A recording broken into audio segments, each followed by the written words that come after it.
High everyone, welcome to my channel Richa's food blog. আর আজ আমি আপনাদের সাথে খুব মজাদার একটা ডেজার্ট রেসিপি শেয়ার করতে চলেছি, যার নাম ভ্যানিলা কাস্টার্ড পুডিং। আর এই পুডিংটা তৈরি করতে যতটা সহজ, খেতেও কিন্তু ঠিক ততটাই ইয়ামি। এছাড়া পুডিং খেতে ইচ্ছা করলে কিন্তু আপনারা ঝটপট এই পুডিংটা বানিয়ে নিতে পারেন। তো তাহলে চলুন আর দেরি না করে শুরু করা যাক আজকের রেসিপিটি।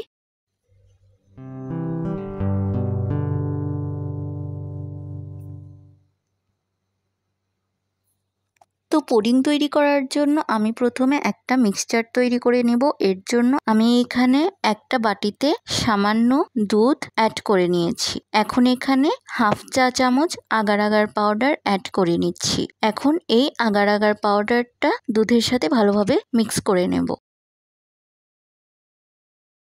তো এই দেখুন, আমি আগার আগার পাউডারটা দুধের সাথে ভালোভাবে মিক্স করে নিয়েছি। এখন এই মিক্সচারটা সাইডে রেখে দেব। এরপর চুলায় একটা প্যানে আমি পুডিংয়ের মিক্সচারটা তৈরি করে নেব। এর জন্য আমি এখানে 1 কাপ লিকুইড দুধ অ্যাড করে দিচ্ছি। আর এই দুধটা কিন্তু আমি আগে থেকে জাল দিয়ে ঘন করে নিয়েছি। আর এখন আমি এখানে 1/4 কাপ গুঁড়ো দুধ অ্যাড করে দিচ্ছি। এখন একটা হ্যান্ড হুইস্কের সাহায্যে এই গুঁড়ো দুধটা লিকুইড দুধের সাথে মিক্স করে নিচ্ছি। সো ভিউয়ার্স, এই দেখুন, আমি একটু সময় নিয়ে এই গুঁড়ো দুধটা লিকুইড দুধের সাথে মিক্স করে নিচ্ছি। তো দেখুন, মিক্স করা হয়ে গেলে আমি এখানে হাফ কাপ চিনি অ্যাড করে দিচ্ছি। এখন হ্যান্ড হুইস্কের সাহায্যে চিনিটা দুধের সাথে মিক্স করে নিচ্ছি। তো দেখুন, এভাবে চিনিটা দুধের সাথে মিশিয়ে নিচ্ছি।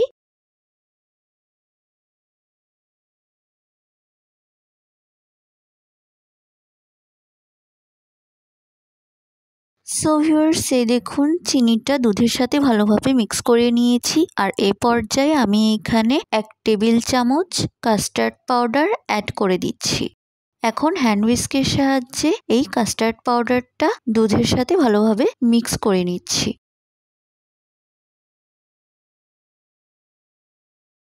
সো ভিউয়ার্স, এই দেখুন, এভাবে আমি সময় নিয়ে দুধের সাথে কাস্টার্ড পাউডারটা ভালোভাবে মিক্স করে নিচ্ছি।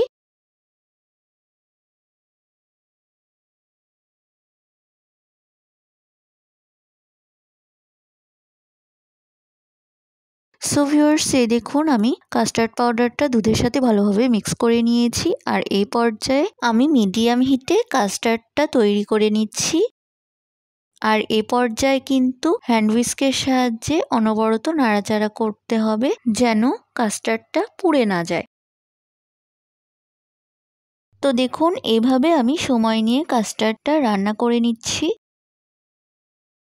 সো ভিউয়ার্স, এই দেখুন, কাস্টার্ডটা কিন্তু প্রায় হয়ে এসেছে। আর এই পর্যায়ে আমি এখানে আগে থেকে তৈরি করে রাখা আগার আগার পাউডারের মিশ্রণটা অ্যাড করে দিচ্ছি। সো ভিউয়ার্স, এই দেখুন, এভাবে আমি আগার আগার পাউডারের মিশ্রণটা অ্যাড করে হ্যান্ড হুইস্কের সাহায্যে অনবরত নাড়াচাড়া করে পুডিংয়ের মিশ্রণটা তৈরি করে নিচ্ছি।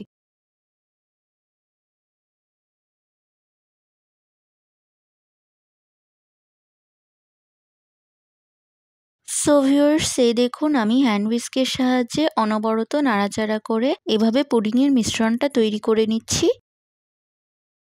আর এই দেখুন, নাড়াচাড়া করতে করতে কিন্তু পুডিংয়ের মিশ্রণটা তৈরি হয়ে গিয়েছে। এখন আমি চুলাটা অফ করে এই পুডিংয়ের মিশ্রণটা ঢেলে নেব। তো এর জন্য আমি এখানে একটা মোল্ড নিয়ে নিয়েছি। এখন আমি এই মোল্ডে এই পুডিংয়ের মিশ্রণটা ট্রান্সফার করে নিচ্ছি। সো ভিউয়ার্স, এই দেখুন, আমি পুডিংয়ের মিশ্রণটা ভালোভাবে ট্রান্সফার করে নিয়েছি। আর এখন আমি 4 ঘন্টা ফ্রিজে রেখে এই পুডিংটা সেট করে নেব। তো ফিরে আসছি 4 ঘন্টা পর। তো ফিরে এলাম 4 ঘন্টা পর। আর এই দেখুন, পুডিংটা কিন্তু বেশ ভালোভাবে সেট হয়ে গিয়েছে। এখন আমি এই পুডিংটা একটা প্লেটে পরিবেশন করে নেব।